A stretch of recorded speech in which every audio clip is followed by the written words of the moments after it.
Hello everyone, আসসালামু আলাইকুম। Welcome back to my another new video. তো আজকে আমি অনেক অনেক বেশি খুশি। আপনারা হয়তো বা আমার চেহারাটা দেখেই বুঝতে পারতেছেন, আর খুশি হবই না কেন। আমার বাবা ভাইয়া আসছিল, এসে মানে জামাইকে তো একদম উচিত শিক্ষা দিয়ে গেছে। মানে কালকের পর থেকে এই পর্যন্ত তো তার কোনো সাহস হয় নাই আমাকে নিয়ে কোনো কথা বলবে, আর ভবিষ্যতেও হবে না।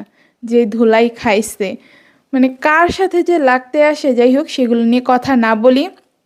তো এসে অনেক সমস্যার সমাধান করে দিয়ে গেছে আমার বাবা ভাইয়া। তারপরে এই যে বাড়ি লিখে দেওয়ার যে বিষয়টা, এটা নিয়েও কিন্তু তাদের মাঝে কথা উঠছিল। তো তখন আমার শাশুড়ি মা বলছে, তো বাড়ি তো এখন আমার নামে হয়ে গেছে, যেহেতু আমার বাবা ভাইয়ের সাথে বলছে তার মানে কি বাড়িটা আমার নামে হয়ে যাওয়া, এবার আর না দিয়ে কোথায় যাবে, দিতে তো হবেই। তো যাই হোক, সেটা নিয়ে এখন ডিটেলস না বলে আগে আপনারা কিছু ছোট ছোট ভিডিও ক্লিপ দেখেন। বাড়ির কাজ মানে বাড়ি যেহেতু আমার নামে হয়ে গেছে, তো বাড়ির কাজও আমি শুরু করে দিচ্ছি। শুধু শুধু বাকি রেখে লাভ আছে বলেন? তো আমি তো আর বেশি টাকা দিয়ে মানে ইনকাম যেহেতু আছে, তেমন টাকাও তো ইনকাম করি না যে পুরা মানে বাড়ির কাজ আমি শেষ করে ফেলবো। তো যাই হোক, আমার সামর্থ্য যতটুকু কুলাইতেছে ততটুকু দিয়ে আমি বাড়ির কাজটা করতেছি।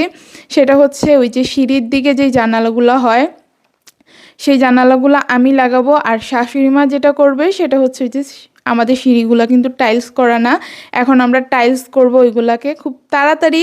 আপনারা কিছু ভিডিও ক্লিপ দেখতে থাকুন, সেখানে আমি ভয়েস ওভারে কিছু কথা বলবো। এরপরে আমি আসল কথা বলবো যে আমার বাবা ভাই আসার পরে আসলে কি কি বিষয় মীমাংসা করছে, এই মানে আপনাদের ভাইয়াকে কি কি শিক্ষা দিয়ে গেছে। এত মজা পাবেন গাইস, কি আর বলবো। মানে সে কালকে আমাকে নিয়ে 30 মিনিটের একটা ব্লগ বানাইছিল তার চ্যানেলে, এত ফটর ফটর করছে, একদম ফুটানিগুলা বের হয়ে গেছে তার। মানে এখন পর্যন্ত কোনো ভিডিও আমাকে নিয়ে যে কথা বলে ভিডিও আপলোড দিবে সেই সাহসটা তার হয় নাই। আপনারা তার চ্যানেলে গিয়ে অবশ্যই ব্লগটা দেখে আসবেন গাইস, মজা পাবেন। আমি আসলে প্রমোশন করে বলতেছি, বিষয়টা এমন না। ব্লগটা দেখলে আপনারা অনেক মজা পাবেন, এত ফানি ফানি কথা বলছে, আপনারা দেখলেই বুঝতে পারবেন।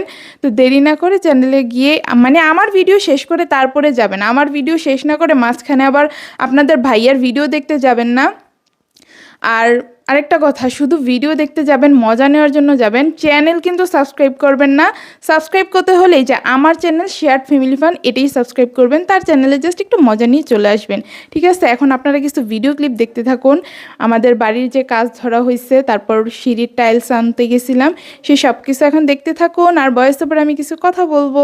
এই তো গাইস, প্রথমে আমরা চলে যাচ্ছিলাম টাইলসের দোকানের দিকে, আর এই দিকে রাস্তা এত ভাঙাচোরার হিবিজিবি, কিন্তু এত কষ্ট করে গিয়ে কোনো লাভ হয় না। গিয়ে দেখি যে টাইলসের দোকান বন্ধ। একটু দাঁড়িয়ে থাকে, এর মধ্যে একজন ভিক্ষুক আসে, আর আমাদের মেয়ে আমাতুর রহমান মাশাআল্লাহ তাকে সাহায্য করে। ওর জন্য অনেক দোয়া করবেন যাতে সব সময় মানুষকে এভাবে হেল্প করতে পারে। তো আমরা একটু দাঁড়িয়ে থাকি। শাশুড়ি মা হচ্ছে তাদের সাথে যেহেতু আগে থেকে ডিল করে গেছিল, তার কাছে রিসিট সবকিছুই ছিল, তাই শাশুড়ি মা তাদের দোকানের বিলবোর্ডে দেওয়া ফোন নাম্বার থেকে ফোন করে, কিন্তু কোনো লাভ হয়নি, কেউই ফোন ধরতেছিল না। পরে দেরি না করে আমরা বাসায় চলে আসি, যেহেতু টাইলসের দোকান বন্ধ পাইছি। শুধু শুধু মেয়েকে নিয়ে বাইরে থাকার কোনো মানেই হয় না, মেয়ে এমনিতেই অসুস্থ। পরে বাসায় আসার পরপরই দেখি যে আমাদের জানালার কাজ করার লোকজন এসে পড়ছে। আর এই যে আপনারা অলরেডি দেখতেও পারতেছেন যে জানালার কাজ শুরু হয়ে গেছে, তার মিস্ত্রিরা কাজ করতেছিল। আসলে গাইস, আমার যে কত খুশি লাগতেছিল যখন দেখতেছিলাম মিস্ত্রিরা জানালাগুলো লাগাইতেছে। কেন এত বেশি আনন্দ লাগতেছিল জানেন? কারণ আমি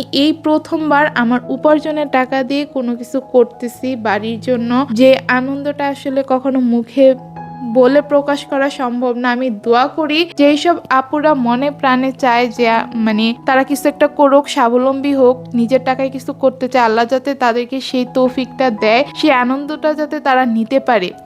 এর চাইতে আনন্দের আর কিছু হইতে চায় না। আর এটা কিন্তু আমার প্রথমবার না, সরি একটু মিস্টেক করে ফেলছি। আমি কিন্তু আমার ইউটিউবের প্রথম ইনকামের টাকা দিয়ে বড় সতীনকে দোলনা কিনে দিছিলাম। মানে মানুষ এত স্মৃতি কিভাবে ভুলে থাকে আল্লাহই ভালো জানে। তো এবার আমি আপনাদেরকে এমনটা বলি যে বাড়ির কাজ করতে আসলে কত টাকা লাগবে, আর আমি কেন শুধুমাত্র জানালার কাজটার দিকেই জোর দিলাম, অন্য কাজে কেন জোর দিলাম না। আসলে জানালা লাগাইতে কিন্তু তুলনামূলক খরচ অনেক কম, অনেক কম, মানে প্রায় 15,000 টাকার মতো লাগছে এই সিঁড়ির 3টা জানালা লাগাতে। কিন্তু টাইলসের ক্ষেত্রে প্রায় 1.5 লাখ টাকা লাগতে পারে বা এর বেশি টাকাও খরচ হতে পারে, কারণ টাইলস কিনতেই কিন্তু অনেকগুলো টাকা আমাদের খরচ হয়ে গেছে। আমার শাশুড়ি মা একটু ভালো দেখে দামি টাইলসটাই মানে ঠিক করছে, ওইদিকে অনেকগুলো টাকা হয়ে গেছে। তারপরে মিস্ত্রি আসবে, মিস্ত্রির একটা খরচ আছে, তাদের ডেইলি মজুরি দিতে হবে, তারপর নাস্তার টাকা দাও, সিমেন্ট কিনো, তারপর আরো অনেক খরচ আছে, যারা কাজ বাজ করেন তারা জানেনি। তো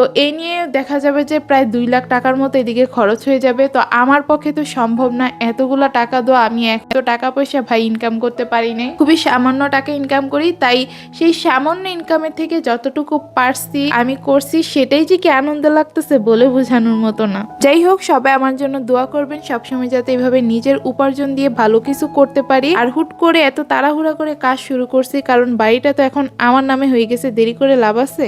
তো গাইস, এতক্ষণ আপনারা আমার ভয়েস ওভার শুনছেন আর কিছু ক্লিপ দেখতে পাইছেন যে বাড়ির কাজ চলতেছে। ওই জানালাগুলোর টাকা কিন্তু আমি দিছি, তবে সিঁড়ি লাগানোর মতো এত বাজেট আবার আমার কাছে নাই, আমি এত টাকা ইনকাম করি না, যেটা আমি প্রথমেই বলছি। তো সেটাও 2-3 দিনের মধ্যে শুরু হয়ে যাবে। তো এখন কথা যেটা, আমার বাবা ভাই আসার পরে আসলে কি হয়েছে আপনারা তো জানেন যে আপনাদের ভাই আমাকে নিয়ে কি পরিমাণ উল্টাপাল্টা কথা বলছে, মানে যা নয় তাই আমাকে নিয়ে বলছে যে আমার কারণে বড় সেদিন জায়গা পায় না। বিশেষ করে আমার এই জিনিসটা নিয়েই সবচেয়ে বেশি খারাপ লাগছে, রাগও লাগছে যে আমার কারণে আসতে পারে না মানে কি। এটা আমি বারবারই বলি যে আসার ইচ্ছা থাকলে যে কোনোভাবেই আসা যায়, আসবে না এটা হচ্ছে বড় কথা। এখন শুধু বড় বউয়ের ইমেজটা সবার কাছে ভালো রাখার জন্য মানুষকে বলতেছে যে বড় বউ চায় ছোট বউ ভালো থাকুক, এই কারণে বড় বউ আসতে চাচ্ছে না। আসলে যে ইনডিরেক্টলি এটা বোঝাতে চাইতেছে যে আমার বড় বউ এখন মানে মেনে নিতে পারতেছে না ওর সতীনকে, এটা সে বলতে চায় না। তার বড় বউ অনেক ভালো, বড় বড় সবার সামনে সবসময় ভালো রাখতে চায়, আর আমারে সব সময় খারাপ বানায়। এটা যে আজকের কাহিনী বিষয়টা এমন না। মানে এই যে 6 মাসের কথা বললো, 6 মাসের আগেও মানে 6 মাস ধরে নাকি কি সব মানে কি না কি আমি করে ফেলছি, এটা সেটা ভং চং অনেক কিছু নাকি করে ফেলছি তাদের সাথে। আমার এসব আচরণ দেখে আর কষ্ট সহ্য করতে না পেরে তার বড় বউ চলে গেছে। অনেক কথা বলছেন আপনাদেরকে, এর আগ থেকে আজকে থেকে আমাকে অপমান করে না, অনেক আগে থেকে অপমান করে। তবে আমার কাছে গায়ে লাগছে এখনের বিষয়টা যে বড় সতী নাকি আমার কারণে চলে গেছে। ভাই আমি খুঁজে পাইনি এখন পর্যন্ত, আমি এই প্রশ্নের উত্তর পাইনি। আমার মাথার মধ্যে ডেইলি খালি এই প্রশ্নটা ঘুরে যে কোন লজিকে বলছে আমার কারণে বড় সতীন চলে গেছে। তো এটা নিয়ে আমি সবচেয়ে বেশি প্রশ্ন তুলছি, তারও জিজ্ঞেস করছি, সে আমার মন মতো কোনো উত্তরই দিতে পারে নাই। সবসময় শুধু একটা কথাই বলে যে আমি নাকি কি হিংসুটে আচরণ দেখাইছে, আমি নাকি আমার পারিবারিক একটা ভাব আমার মধ্যে চলে আসছে, আমি যে হিংসুটে। ভিডিওর মাঝখানে গায়ে আজান শুরু হয়ে যায়, যার কারণে আমার ভিডিওটা কাট করে দিতে হয়। আর এর আগে আমি যেটা বলতেছিলাম, জামাইয়ের এই কথাটাই আমার সবচেয়ে বেশি খারাপ লাগছে। আর বড় সতীনে কিন্তু এই জিনিসটা নিয়ে কথা তুলছে যে আমার কারণে নাকি এই সংসারে আসতে পারবে না, আমি নাকি ওর সাথে কী সব করছি, মানে এই কারণে আসবে না। তারপরে ও শুরুর দিকে তো জামাই নিজের মুখের কথাই ছিল এটা, যে আমি কয়দিন পর পর অসুস্থ হয়ে যাই, অসুস্থ হয়ে যাওয়ার কারণে আমি নাকি এসব বাহানা দিয়ে জামাইকে নিয়ে বসে থাকবো, জামাইকে আমার কাছে বেশি বেশি রাখবো, ওর কাছে যেতে দিব না, এই কারণে বড় সতীন আসবেন। এটা জামাইয়ের নিজের মুখের কথা ছিল। যারা আপনারা ভিডিওগুলো দেখতেছেন রেগুলার তারা জানেন। এখন এসে সে বলে কি বড় সতীনের নাকি আমার প্রতি কোনো রাগ নাই, বড় সতীন নাকি আমার ভালোর জন্য আসতে চাচ্ছে না। মানে এক মুখে ওরা কয় কথা বলে ভাই। আমি তো এই যে রাগ দেখাইতেছি, রাগই দেখাইতেছি, কিন্তু ওরা তো মানে এক মুখে 10-12টা 100টা কথা, এক কথারে ঘুরে পেঁচায় কোন জায়গায় যে নিয়ে যায় একমাত্র আল্লাহ মাবুদি ভালো জানে।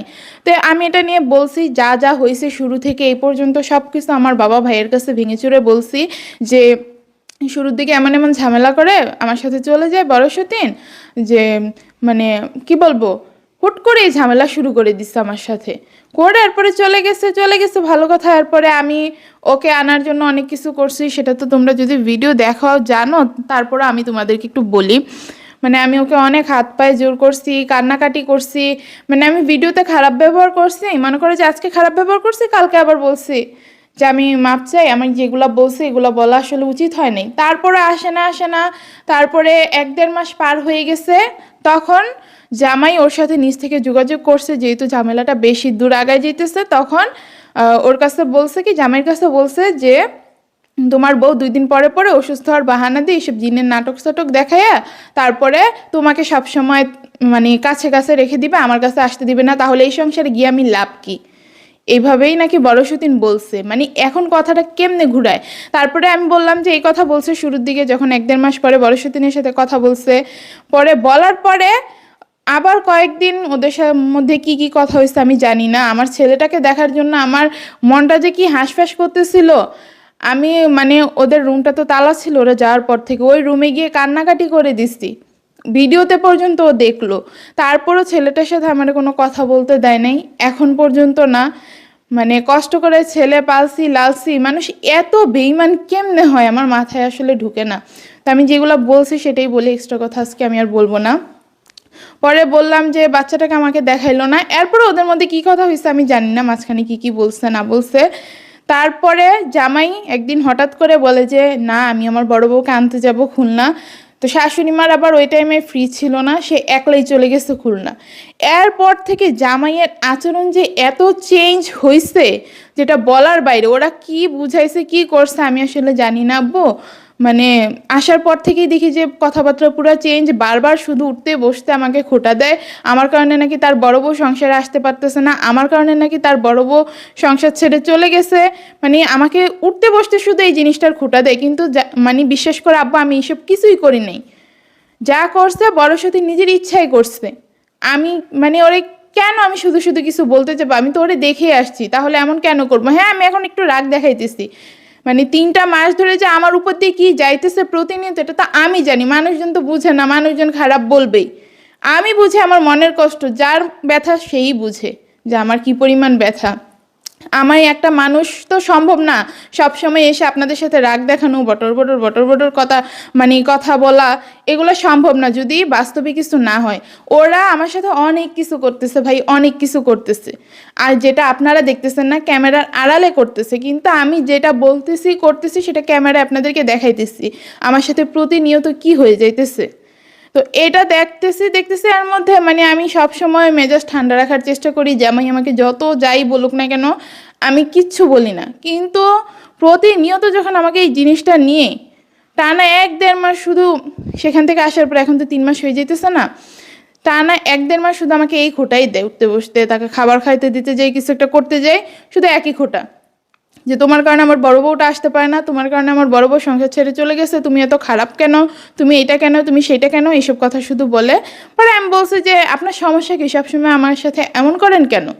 আপনার বড় বউ আসে না কেন? তারা আসতে নিষেধ করছে কেন? আমি তো বলছি যদি আয়সা মন না চায় আমার সাথে সংসার করতে, আপনি আলাদা রাখবেন আপনার বউকে, সমস্যা তো নাই আমার কোনো। যদি একসাথে থাকতে পারলে তো ভালো, না পারলে অন্য ব্যবস্থা। আর সেই জায়গায় আপনার বউ আসতেছেই না, আপনার বউর এত মায়া এত দরদ উতলায় পড়তেছে, আসে না কেন? মেয়েটার এতদিন ধরে না দেখে কথা না বলে থাকতেছে কিভাবে? আমার ছেলের জন্য তো আমার কলিজা মানে ছারখার হয়ে যেতেছে যে আমি ওর সাথে কথা বলতে পারতেছি না, এতদিন দেখতে পারতেছি না। তাহলে আপনার বড় বোন অনেক দরদি, আপনার বড় বোন অনেক সহজ সরল, সে কিভাবে আসছে? তো তখন তার কোনো উত্তর নাই, ঠুস করে আমার সাথে ঝগড়া লেগে গেছে। এই যে আপনারা দেখতে পারতেছেন যে ঝগড়াটা এখন চলতেছে, মানে যা নয় তাই বলতে থাকে। আর বড় বড় প্রশংসা করতে করতে বড় বড় একদম মাথায় তুলে ফেলে, মানে সব দোষ শুধু আমি একলাই করে ফেলি, সেও কোনো দোষ করে না, তার বড় বউ কোনো দোষ করে না। তো এই সব কথা শুনছে আমার আব্বু ভাইয়া, পরে বলতেছে কি দোষ কি শুধু আমার মেয়ে একাই করে, তোমাদের কারোর কোনো দোষ নাই, তোমরা কি এগুলো আমাদেরকে শিখাও। তারপর অনেক কিছু বলছে যেগুলো এখন ক্যামেরার সামনে আমি আপনাদেরকে বলতে পারতেছি না। কিন্তু আপনাদের ভাইয়ার মুখটা অফ করে গেছে, অনেক বাড়ছিল, একদম ডানা গজাইছিল, অনেক ডানাগুলা কেটে দিয়ে গেছে। মানে শিক্ষা যদি হয় তাহলে ভবিষ্যতে আর কোনো কথা বলবে না। আর বড় বউয়ের যদি মনে করেন যে তার মধ্যে ওই রকম ভাব থাকে বড় বউয়ের ল্যাঞ্জায় ধরে সারা জীবন ঝুইলা থাকবে, তাহলে আয়সা আবার আমার বদনাম করতে পারে। কিন্তু যদি শিক্ষা হয় তাহলে আর বলবে না, কারণ আমি তার বউ। একটা কিছু বলতে তো তার বিবেকে বাধা দেওয়া উচিত, যে আমি আমার এক বউরে একদম প্রশংসা করে মাথায় তুলে ফেলতেছি, আরেকটারে তো সারা জীবন বলে আসছি ভালোবাসি না, তারপরে আমি কি পরিমাণ, আপনারা আমাকে ধৈর্য ধরতে বলেন তাই না? কালকে 30 মিনিটের যে ব্লগটা সেখানে কি বলে গেছে, এই একটা কথা আপনারা যারা বুঝেন তারা মানে যারা শুনছেন ভিডিওটা খেয়াল করে এই কথাটা যে আমার কি পরিমাণ কষ্ট লাগছে, একটা মেয়ের কি পরিমাণ কষ্ট লাগতে পারে জাস্ট সেটা শুনেন। যাই হোক, এই কথাটা আমি আর বলতে চাই না, মানে এত খারাপ লাগছে। আপনারা তার চ্যানেল সাকিব বিগ ফ্যামিলিতে গিয়ে 30 মিনিটের সেই ব্লগটা দেখে আসবেন। আর আজকের ব্লগটা এখানে শেষ করতেছি। সবাই ভালো থাকবেন, দোয়া করবেন, বাড়ির কাজ ধরছি সব কিছু যাতে ঠিকঠাকভাবে সামলাতে পারি। ব্লগটা এই পর্যন্ত, আল্লাহ হাফেজ।